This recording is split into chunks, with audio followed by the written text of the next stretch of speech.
విజయవాడలో ఈ నెల 10వ తేదీన జరగనున్న దళిత గర్జనను విజయవంతం చేయాలని ఎంఆర్పీఎస్ నాయకులు పిలుపునిచ్చారు.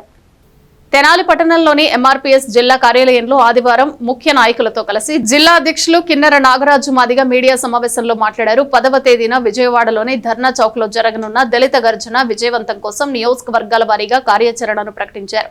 స్టేట్ లీగల్ అధ్యక్షులు న్యాయవాది చిలువూరి నాగరాజు మాదిగా దళిత గర్జన అంశాలను వివరించారు. State working president Etukuri Vijay Kumar Madiga, Tenali నియోజకవర్గం అధ్యక్షుడు పిడపర్తి గోపాలకృష్ణ మాదిగా, వేమూరు నియోజకవర్గం అధ్యక్షుడు గొరికపూడి జగ్గారావు మాదిగా, జిల్లా నాయకులు వలేటి భూషణం మాదిగా, సిద్దల ఇజ్రాయేల్ మాదిగా, తెనాలి మండల ప్రధాన కార్యదర్శి కారుమూరి సురేష్ మాదిగా, వేమూరి మండల ప్రధాన కార్యదర్శి ఆలూరి ఏలియా మాదిగా, బర్మ మాదిగా తదితరులు పాల్గొన్నారు.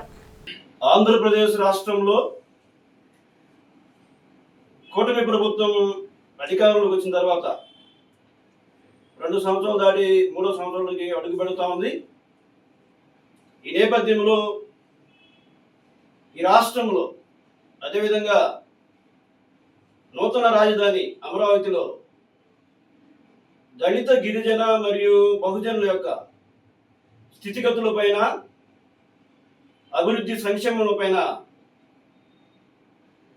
వాటి ఏళ్ల రాష్ట్ర ప్రభుత్వం అనుసరిస్తున్న వైఖరి పైన సెప్టెంబర్ 10 విజయవాడ నగరంలో ధర్నా చౌక్ వేదికగా ఎంఆర్పీఎస్ జాతీయ అధ్యక్షులు గౌరవ శ్రీ ఉసురుపాటి బ్రహ్మయ్య గారి నాయకత్వంలో దళిత గర్జన జరగబోతా ఉంది.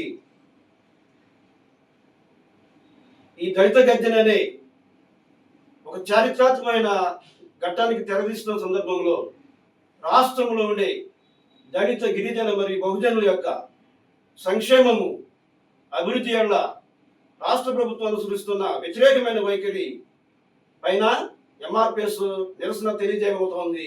సెప్టెంబర్ 10వ తారీఖున ఉదయం 10 గంటలకి తెనాలి పట్టణంలో ఎంఆర్పీఎస్ జిల్లా కార్యాలయంలో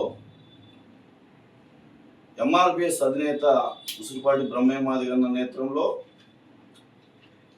బ్రహ్మయ్య మాదిగన్న ఆదేశాల మేరకు రేపు సెప్టెంబర్ 10వ తారీఖున జరగబోయే దళిత గర్జన పిలుపు మేరకు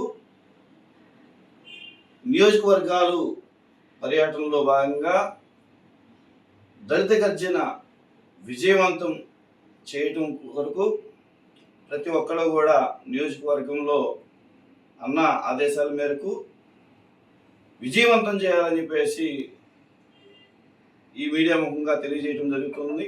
దానిలో భాగంగా ప్రతి ఒక్క నియోజకవర్గంలో కూడా బ్రహ్మయ్య మాదిగన్న మాట్లాడిన ఏదైతే 6 అంశాలు